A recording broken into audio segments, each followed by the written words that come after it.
인사하죠. 사랑하는 교회는 짧은 인생입니다. 다시 한번 오픈하고 인사하겠습니다.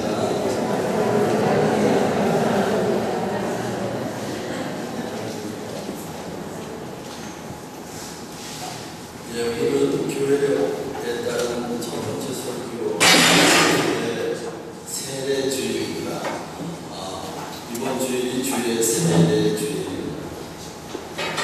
교회를 통한 설교는 신앙인에게 아주 중요한 유익한 주제입니다.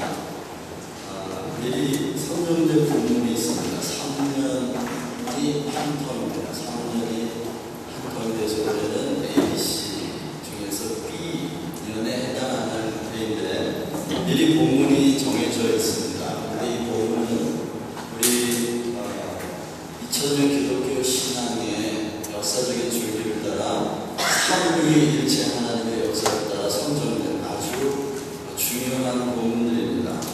아마 그저 개인적인 교회 상황이나 개인적인 신앙으로 설교를 한다면 평생 한 번도 설교하지 못할 본문들이 수없이 많이 들어있습니다.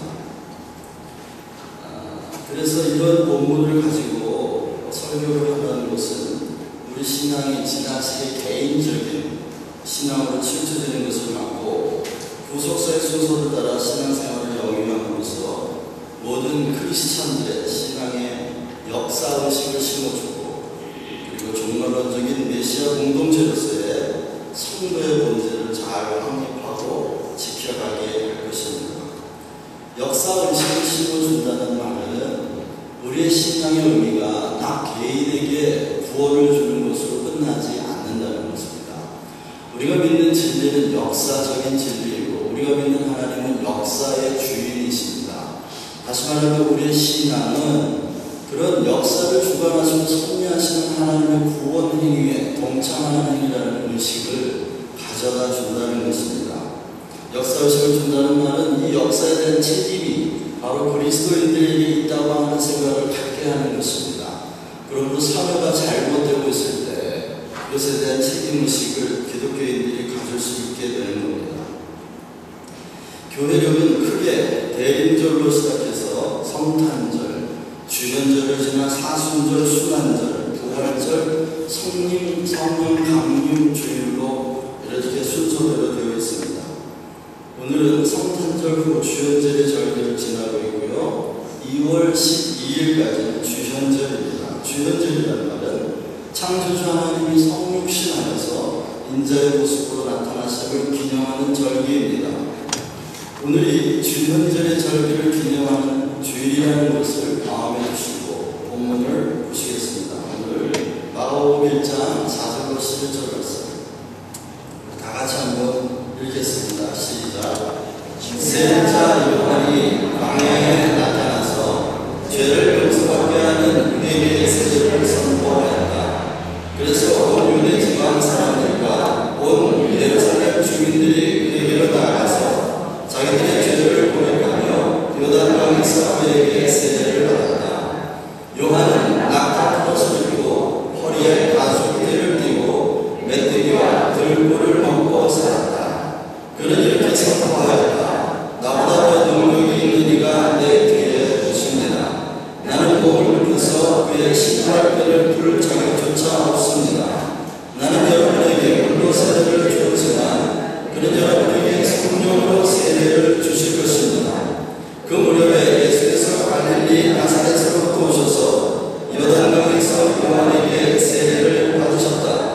예수께서 꿈속에서 막 올라오시는데 하늘이 밝아지고 성령이 비둘기같이 자기에게 내려오는 것을 보셨다. 그리고 하늘로부터 소리가 났다. 너는 내 사랑하는 아들이다. 내가 너를 좋아한다. 아멘. 한 가지 이때는 모르는데요. 어떤 목사님 광고하시겠지만 이 교회력의 복음은 설교자를 위해서만 준비된 게 아니고요.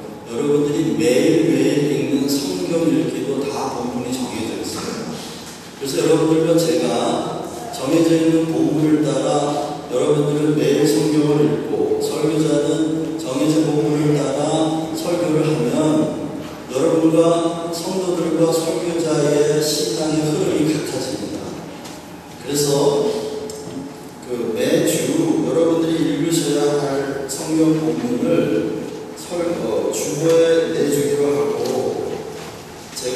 첫 주일에 해당하는 그 표를 만들어서 이메일로 보냈는데 3번 문구에 보면은 우리부터 매일 성경 표를 주고 실어드립니다. 이 본문 중에 택하여 새벽 기도문이 됩니다. 이 표까지 보내드렸는데 표는 빠지고 이 말만 들어갔어요. 지금 정말 밑가전에서 저하고 커뮤니케이션이 잘 안 된 것 같아요. 다음 주에는 분명히 나갈 건데요.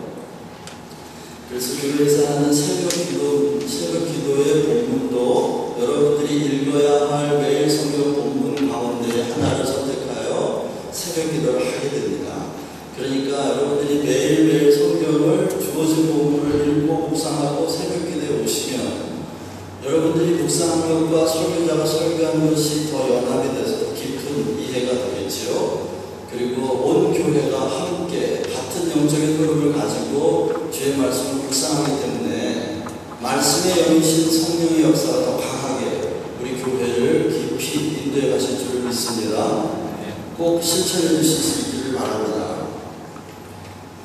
마가복음은 복음서 중에서 가장 먼저 쓰여진 복음서입니다. 대부분의 학자들은 마가를 중심으로 한 초대교회 공동체들의 기록이라는 데 동의하고 있습니다.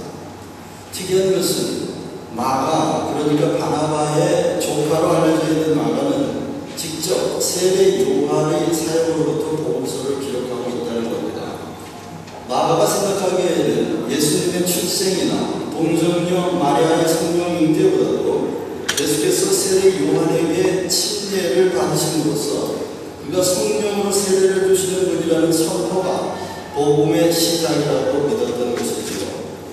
그렇다고 마가에게 예수님의 출생의 비밀이 중요하지 않다는 말은 아니었을 텐데 왜 마가에게는 예수님이 침례받는 장면이 동정녀 마리아의 성령 수태보다도 더 절박하게 먼저 기록해야만 했을까요? 그것은 마가에게는 예수님이 침례를 받는 장면을 통해 하늘이 갈라졌다는 겁니다. 하늘이 갈라졌다. 그래서 성령이 오셨고 하늘에서 소리가 들려왔다는 말을 그 무엇보다도 절박하게 급하게 하고 싶었던 것입니다. 왜냐하면 마가에게도 하늘이 열린 경험이 있고 성령이 임한 경험이 있고 하늘의 음성을 듣는 진리의 체험이 있었던 것입니다. 그것을 통해서 그가 예수가 누구인지를 깨닫게 된 그 진리의 체험을 전하는 것, 그것이 복음을 전하는 것이라고 믿었기 때문입니다.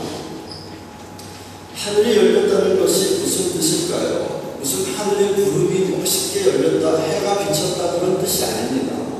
하늘이란 궁극적인 비밀을 간직하고 있는 하나님이 거하시는 신비한 장소입니다. 이 하늘이 열렸다고 하는 것은 궁극적인 비밀과 신비가 드러났다는 겁니다. 그 비밀은 바로 예수님이 하나님의 아들이라는 것입니다. 이것이 주현절의 의미입니다.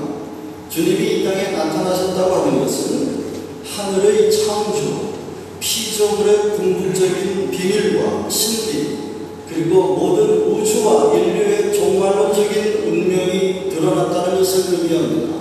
바로 이것을 진리라고 말합니다. 진리가 드러난 겁니다. 예수께서 내가 진리다 라고 말씀하신 것은 온 우주와 인류의 종말이 나한테 달려있다 그 말입니다. 주님께서 어떻게 하시냐에 따라 우주와 인류의 종말이 달려있다는 말입니다.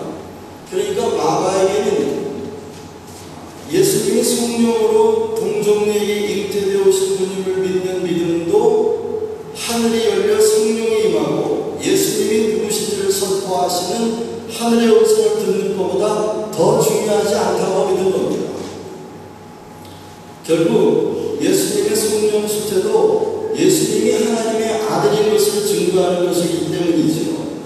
이 세 가지 표현을 염두에 두시기 바랍니다. 하늘이 열렸다, 성령이 임했다, 그리고 하늘에서 소리가 나서 그가 하나님의 아들임을 선포했다는 것은 너무나 중요한 표현들입니다. 이게 얼마나 중요한 표현이냐 하면 사복음서를 기록한 모든 사람들이 사복음서에서 다 기록합니다.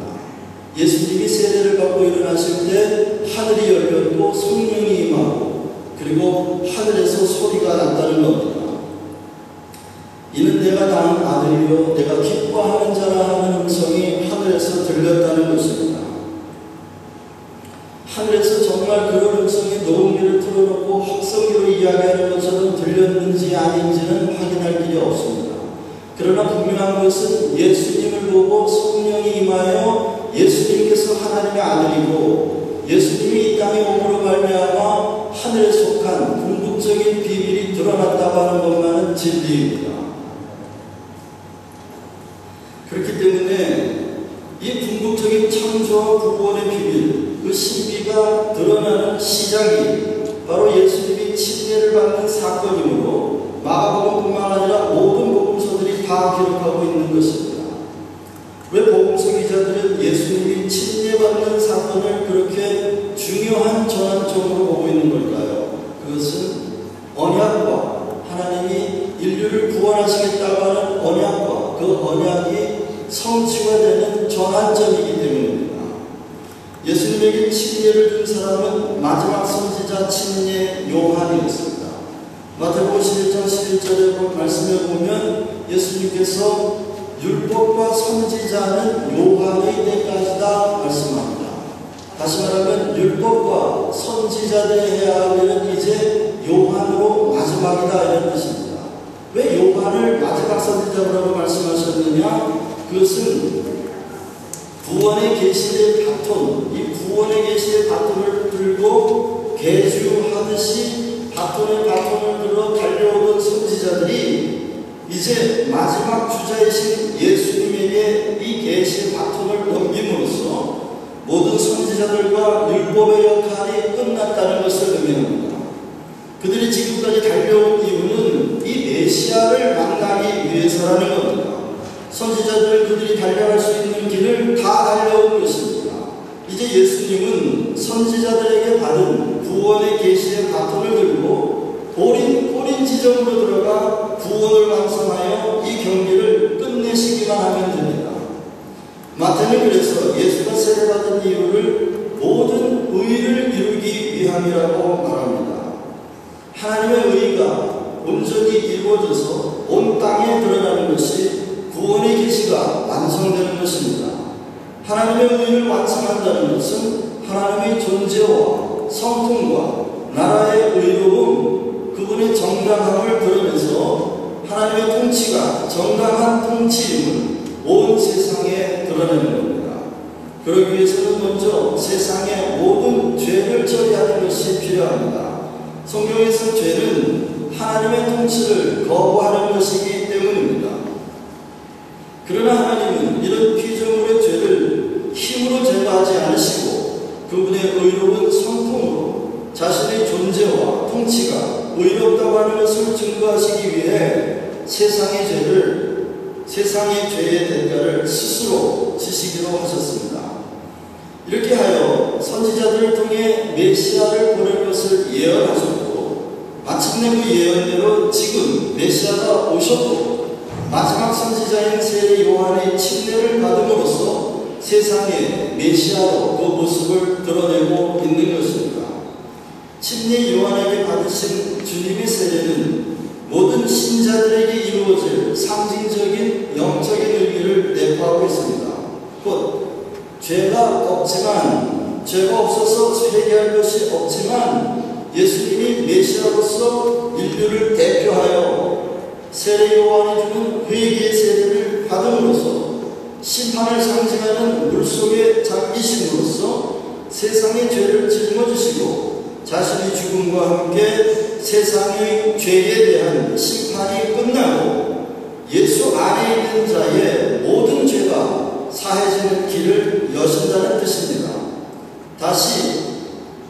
또다시 그가 물에서 올라온다는 말은 그 심판에서 올라와 죽음에서 부활하셔서 하늘을 여시고 모든 예수 안에 있는 자들을 부활하게 하신다는 뜻이고 성령이 비둘기같이 임했다는 것은 예수 안에 있는 모든 자들을 영원한 성령으로 세례를 주어 연합하게 하신다는 뜻이고 하나님의 음성이 들렸다는 것은 하나님이 기뻐하시는 자, 곧 하나님의 아들들이 되게 하여 하나님의 나라를 상속받는 방식으로 세상에 구원의 길이 마련되었다는 것을 침례받는 장면을 통해 증거하고 있는 것입니다. 곧 구원의 언약이 예수를 통하여 성취되었고 구원의 길이 이제는 실체가 되어서 우리 앞에 나타났다는 것을 하늘의 음성이라는 신적인 권위를 통해 증거하고 있는 것입니다. 그러니까 주현절의 헤아려 다시는 예수님이 구원의 실체로 세상에 나타났다는 기쁜 소식입니다. 그러므로 예수 안에 있는 사람들은 이미 구원의 실체 속에 있는 것입니다. 그러면 우리가 어떻게 예수 안에 들어갈 수 있을까요? 그것은 예수님과 함께 침례를 받는 것입니다. 그러면 어떻게 예수님과 함께 침례를 받는 것이 될까요? 바로 회개와 믿음으로 그렇게 된다고 말합니다. 마가복음 1장 15절에서 예수님은 때가 찼다, 하나님의 나라가 다가왔다, 회개하라, 그리고 복음을 믿으라 라고 말씀합니다. 이 말씀은 마가복음에 의하면 예수님이 침례를 받은 직후에 성령을 따라 광야에서 사단의 시험을 극복하시고 세례 요한이 잡혀 들어간 다음에 외치신 말씀입니다. 세례 요한이 잡혀 들어갔다는 것은 이제 회개의 침례를 줄 사람이 없으니 예수님의 때가 됐다는 겁니다. 회개의 침례를 요한이 준 이유는 요한복음 1장에 의하면 메시아를 발견하기 위해서였습니다. 세례 요한과 예수님은 친척 사이였지만 영으로는 그를 알지 못했습니다. 육으로는 예수가 누군지를 알았지만 영으로는 예수가 바로 메시아라는 것을 세례 요한도 몰랐습니다. 그런데 하나님의 말씀이 들판에 있는 세례 요한에게 임하여 요단강에 가서 회개의 세례를 주라는 겁니다. 언제까지요? 성령이 임하여 그 머리에 임하는 자가 나타날 때까지. 그리고 성령이 임하는 자를 보면 그가 메시아임을 세상에 선포하라는 겁니다. 그래서 세례 요한은 세례를 주었고 예수님 위에 성령이 임하는 것을 봤지요. 그리고 예수님을 세상 죄를 지고 가는 어린 양으로 세례 요한은 선포했습니다. 그러면 세례 요한의 일은 끝난 겁니다. 그런데 세례 요한은 자신의 일이 끝났는데도 계속해서 회개의 세례를 줍니다. 나중에 사도행전 19장에 가서 보면 사도 바울이 회개의 세례를 받는 사람들에게 그런 질문을 합니다. 너희가 믿을 때 성령을 받았느냐? 그랬더니 그 사람들이 우리는 성령에 대하여 들은 바도 없다 라고 말합니다. 왜 그렇게 됐을까요? 그것은 세례 요한이 자신의 일이 끝났는데도 불구하고 또 다른 팔을 형성하듯이 계속해서 회개의 세례를 준 것이 그 요한의 제자의 제자들이 계속해서 회개의 세례만을 주고 성령 세례가 무엇인지를 가르쳐주지 않았기 때문입니다. 그래서 예수님은 침례 요한이 잡혀 들어가고 난 다음에야 때가 찼다 라고 말씀합니다. 이제야 진정으로 성령으로 세례 주는 자의 때가 왔다는 것입니다. 그리고 하나님의 나라, 곧 하나님의 통치가 가까이 왔다고 하시고 회개하고 복음을 믿으라고 하십니다. 복음은 이미 앞에서 말씀드린 것처럼 예수님이 구원의 실체로 오셨다는 것이 복음입니다. 이것을 믿는 것이 복음을 믿는 것입니다. 그렇다면 회개한다는 말은 무슨 뜻일까요? 원어의 의미대로라면 죄를 깨닫고 돌아서는 것입니다. 메타노니아라는 말은 깨닫고 돌아섰다라는 말입니다. 모르고 돌아서는 것이 아닙니다. 깨닫고 돌아서는 것인데 무엇을 깨닫고 돌아서느냐? 죄가 무엇인지를 깨닫고 하나님에게로 돌아선다는 것입니다. 그 말은 그들이 그동안 구원을 줄 것이라고 믿었던 율법을 포함한 모든 종교적인 행위들이 그 모든 것의 실체가 허망하다는 것을 깨닫고 오히려 거기에 매달려 있는 것이 하나님 앞에 더 큰 죄라는 것을 깨닫고 진정한 구원의 실체이신 예수님을 보내신 하나님께 돌아가는 것입니다. 그러므로 회개와 믿음은 동전의 앞뒷면과 같이 반드시 같이 있어야 하는 것입니다. 이 말은 회개가 믿음이고 믿음이 회개라는 말은 틀렸다는 것입니다. 회개와 믿음은 동시다발적이고 한 몸으로 묶여있는 것이지만 반드시 각각의 얼굴을 가지고 있어야 한다는 것입니다. 한쪽 면이 없는 동전이 가치를 가질 수 없는 것처럼 성부와 성자가 일체이지만 각각의 인격을 가지고 있는 것처럼 회개가 없는 믿음이나 믿음이 없는 회개는 가치가 없고 구원의 효력을 가질 수가 없다는 것입니다. 사도행전 20장 21절에 보면 사도 바울이 이것을 깨닫고 이렇게 말합니다. 나는 유대 사람에게나 그리스 사람에게나 똑같이 회개하고 하나님께로 돌아올 것과 우리 주 예수를 믿을 것을 엄숙히 증언하였습니다. 다시 말하면 회개는 하나님, 성부 하나님께 대한 것이요 믿음은 성자 예수 그리스도께 대한 것입니다. 그러므로 회개와 믿음은 일체이면서 동시에 각각인 것입니다. 성부 하나님께 회개하고 성자 예수 그리스도를 믿어서 성령으로 세례를 받는 것이 구원입니다. 소위 구원파들은 예수님이 구원의 실체라는 것을 믿는다면 회개할 필요가 없다고 말합니다. 예수 안에서 모든 죄가 사해졌다는 것을 믿는다면 죄를 깨닫는 죄책감 때문에 하는 회개는 오히려 불신이라는 겁니다. 죄가 사해졌는데 자꾸 죄를 깨닫는다면 죄가 사해진 것이 아니라는 것이죠. 이것은 논리적으로는 그럴듯하지만 말장난이요 속임수입니다.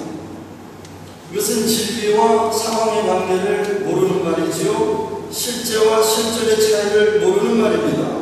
죄와 죄성의 차이를 모르는 말이고 양심이 주는 죄책감과 성령이 주시는 죄의식의 차이를 모르는 것입니다. 그러므로 구원파의 구원이 있는지는 분명하지 않습니다. 그리고 더욱이 성화는 절대로 있을 수가 없습니다.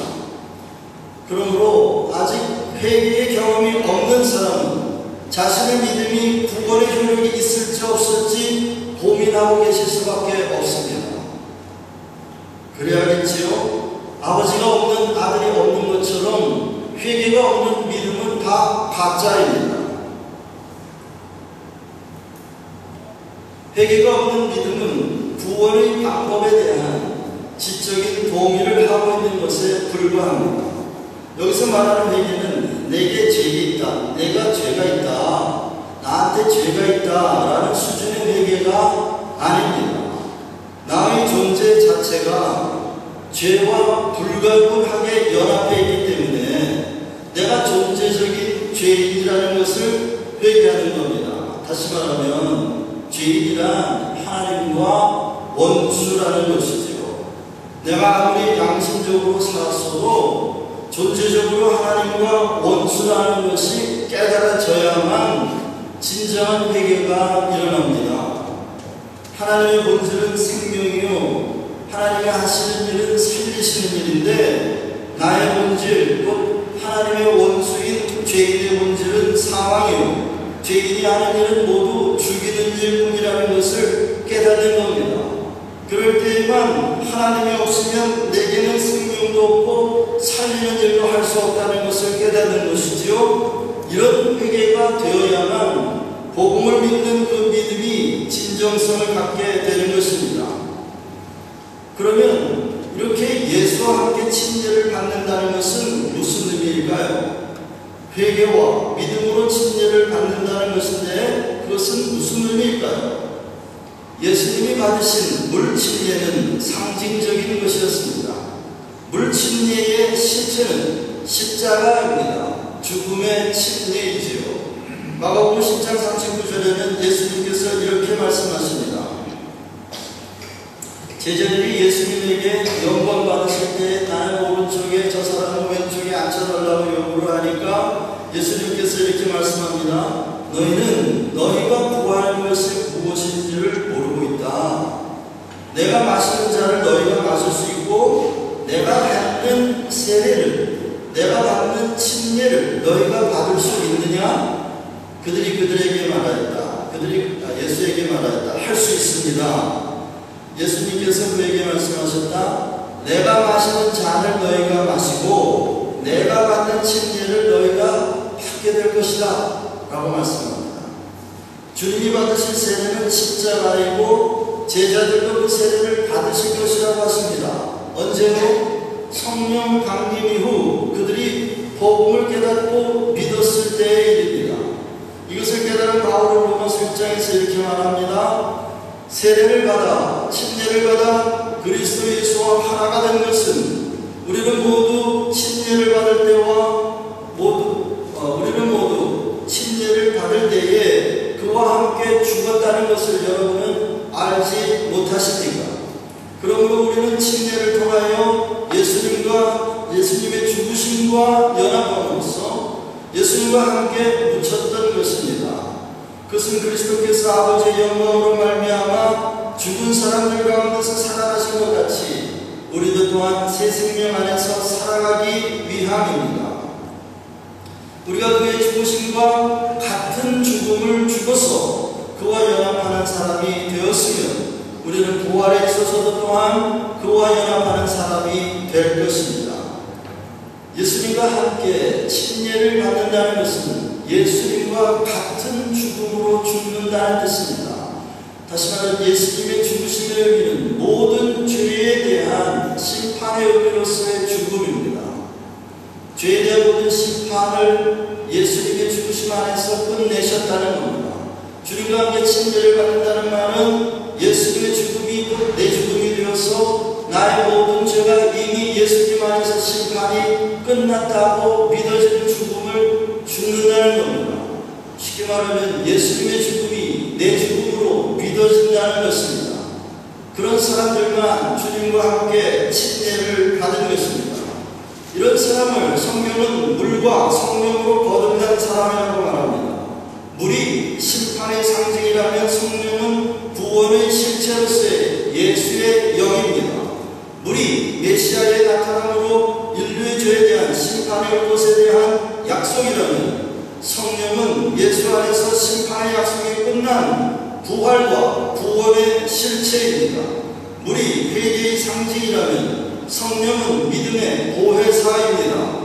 회개와 믿음으로 거듭난 사람이라는 뜻이 바로 물과 성령으로 거듭났다 하는 말입니다. 저와 여러분들이 모두 회개를 동반한 믿음의 사람들이기를 소원합니다. 그러나 회개를 동반하지 않은 믿음 사람 또는 회개도 믿음도 없는 사람들의 특징이 있습니다. 그것은 땅의 것을 사랑합니다. 하늘이 열리는 것에 관심이 없습니다. 미래가 열리고 사업이 열리고 사람들이 손을 벌려 자기를 환영해 주기를 바라는 마음으로 가득합니다. 둘째, 그들은 늘 속이는 영에 속고 삽니다. 선한 것과 옳은 것으로 속이는 영들에게 늘 속고 살며 늘 만족이 없습니다. 영원한 만족이 없기 때문에 늘 소유에 목말라 합니다. 존재적인 만족이 없기 때문에 늘 가지는 것에 목말라 합니다. 거듭나지 않은 것입니다. 셋째는 하늘에서 나는 음성이 아니라 자기 속에서 나는 음성을 의지하고 삽니다. 자기를 믿는 것이 가장 안전하다고 생각하고 삽니다. 주님을 의지하는 것은 생각뿐이요 마음으로는 전혀 되지 않는 사람들입니다. 그러나 회개를 동반한 믿음으로 물과 성령으로 거듭난 사람들의 특징이 있습니다. 첫째, 하늘을 보는 것을 좋아합니다. 하늘이 열리는 것에 관심이 많기 때문입니다. 궁극적인 것에 신비한 비밀이 더 많이 열려지기를 바라는 목마름으로 가득합니다. 이것을 진리라고 하는데 이 진리를 알수록 더 깊은 자유를 경험하기 때문에 그리고 하늘에서 환영받고 싶어 하기 때문에 하늘에 속한 사람임을 알기 때문에 하늘이 열린 것을 더 갈망하는 것입니다.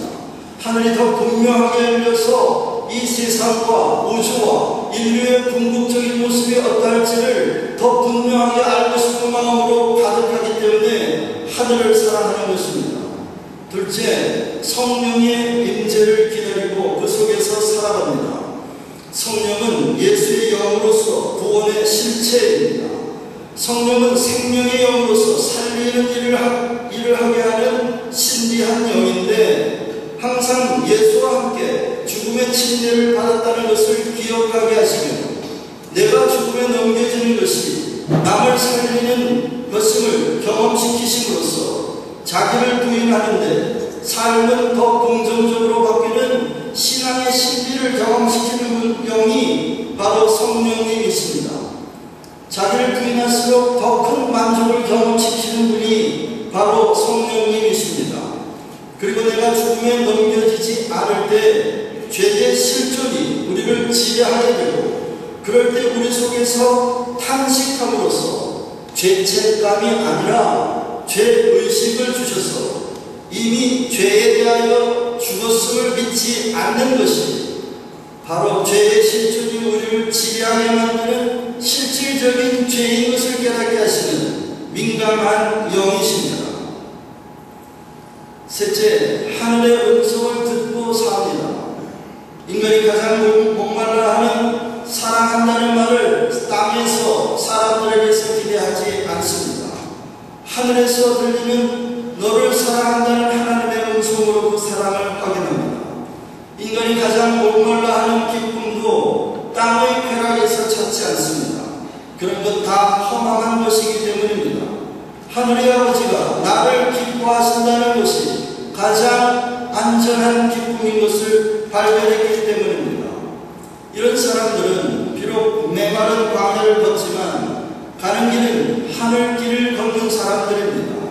이런 사람들은 주님이 나타나심을 기뻐하는 사람들이십니다. 여러분, 주님이 구원의 실체로 나타나셨습니다. 아멘. 지금 아멘 하셔도 돼요.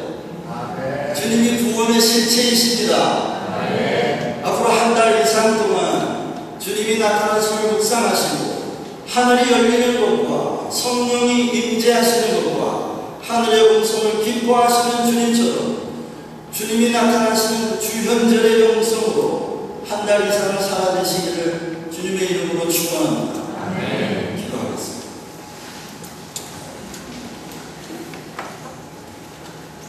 우리 다 함께 기도하실까요? 과연 제가 하늘이 열리는 걸 기뻐합니까? 제가 성령의 임재를 기뻐합니까?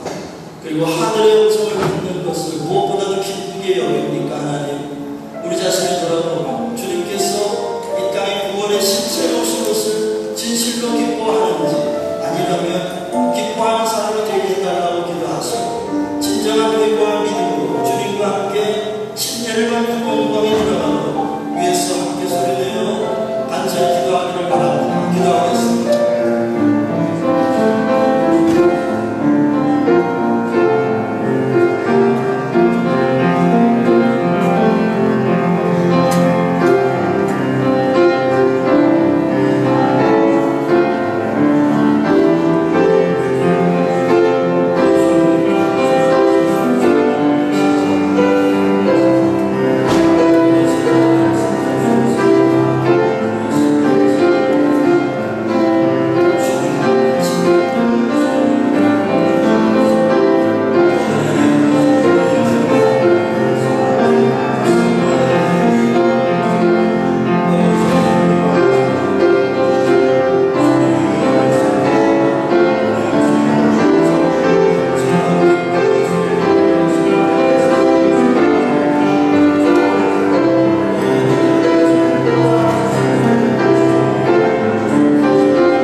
예수 안에 있는 자들이 구원의 실체 안에 있는 것을 또한 감사합니다.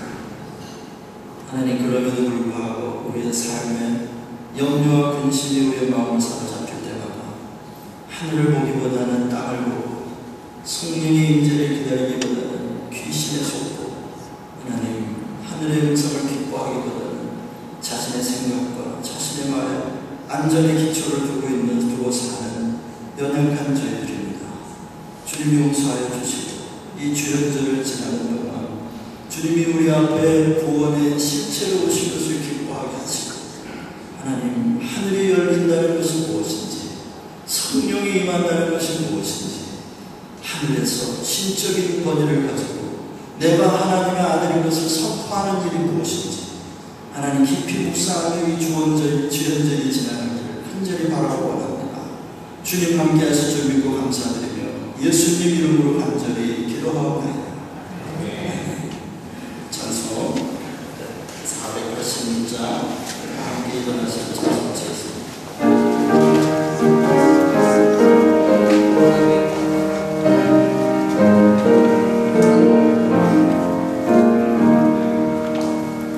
주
우리를 사랑하셔서 그 아들을 구원의 실체로 하나님 나라의 실체로 이 땅에 보내주신 하나님 아버지의 그 무한하신 사랑하십니다.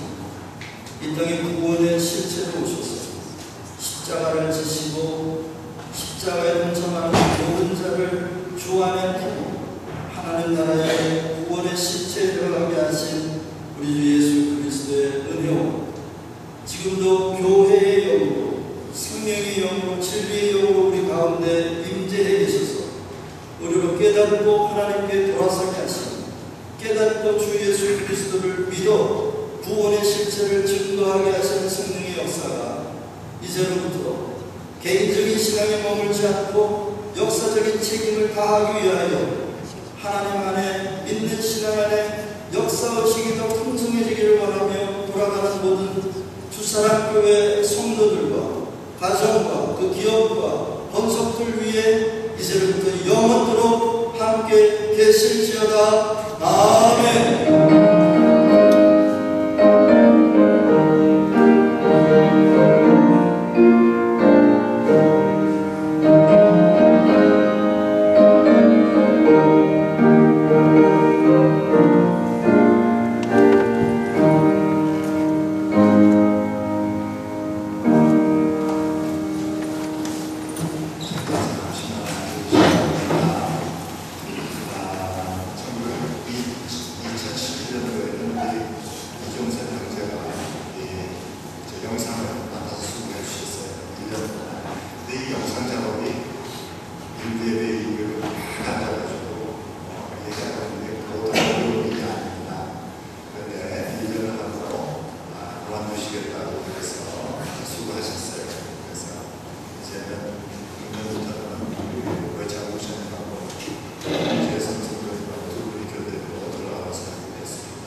어떻게 보면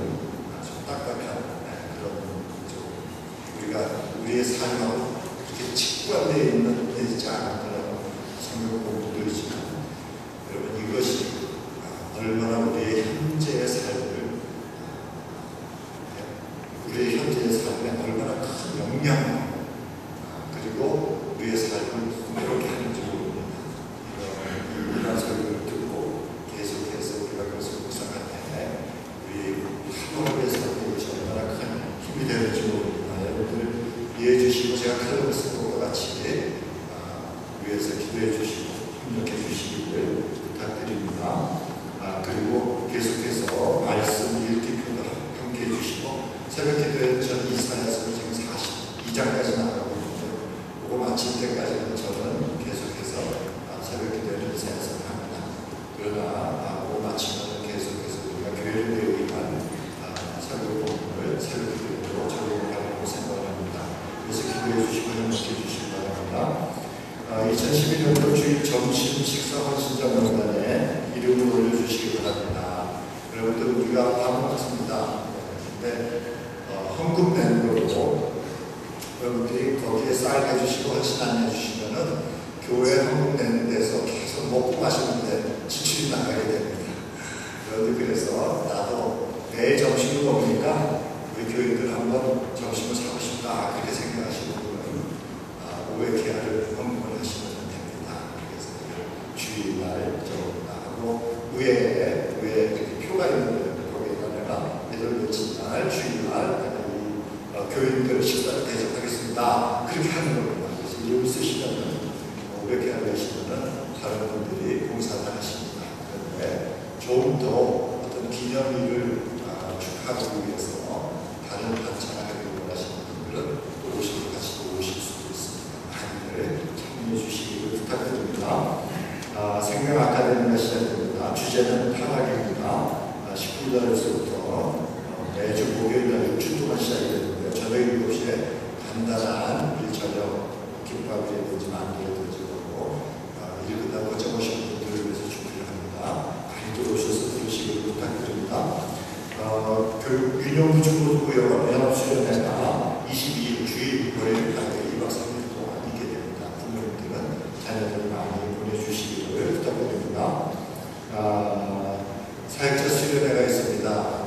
저희도 사역자들이 한 가족인데 그동안에 저희들 모여서 점심때 수요일날 점심때 사역자 모임을 가졌는데요. 1년에 2번을 한번 우리가 가족 수련회를 했으면 좋겠다 그렇게 생각을 해가지고 처음으로 이렇게 수련회를 마련해 봤습니다. 그래서 16일하고 17일 월요일 화요일입니다. 여러분들 기도해 주시고요. 정말 좋은 이번 수련회를 통해서 우리 사역자들이 마음을 한 가족을 확인할 수 있는 그런 계기가 됐으면 좋겠습니다. 처음으로 실시되는 재국민선거에 재선거인으로 등록하시기를 부탁드립니다. 그래서 마지막 날 영사님하고 연락을 해가지고 마지막 주에 영사님하고 연락을 해서 우리가 등록하시길 원하시는 분들은 여권하고 그리고 영주권하고 가지고 오시면은 저희가 같이 가서 등록할 수 있도록 그렇게 하겠습니다. 여러분들 많이 힘줘 주시기를 부탁드립니다. 저희도 지금 중고등부 여기 방이 2층에 가게 되면은 예배실, 수요 예배실 한 100명 정도 들어가서 예배실이 있고 방이 셋인데 그 방들은 이제 교회 모임으로도 언제든지 사용할 수 있도록 열려 있습니다. 그런데 지정이 되기는 하나는 보호목회실, 하나는 한어 청년부실, 하나는 중고등부실 그렇게 되어 있습니다. 그래서 거기에 이제 전사님들이 거기에서 이제 출근해서 말씀을 보고 거기에서 지낼 때도 주중에는요 큰 테이블이 지금 2개 그냥 모자라고요. 회의도 하고 성경 공부할 수 있는 큰 회사가 그런 것도 그렇고 또 소파가 사실 좀 있었으면 좋을 것 같아요. 그래서 누가 오면 이야기도 하고 그래서 여러분들 소파 바꾸시는 분이 있으면 괜찮은 소파가 있으면 교회에다가 보내주시면 말만 하시면 저희들이 얼른 가서 가져오겠습니다. 제해 주시기를 부탁드립니다. 네, 대단히 감사합니다.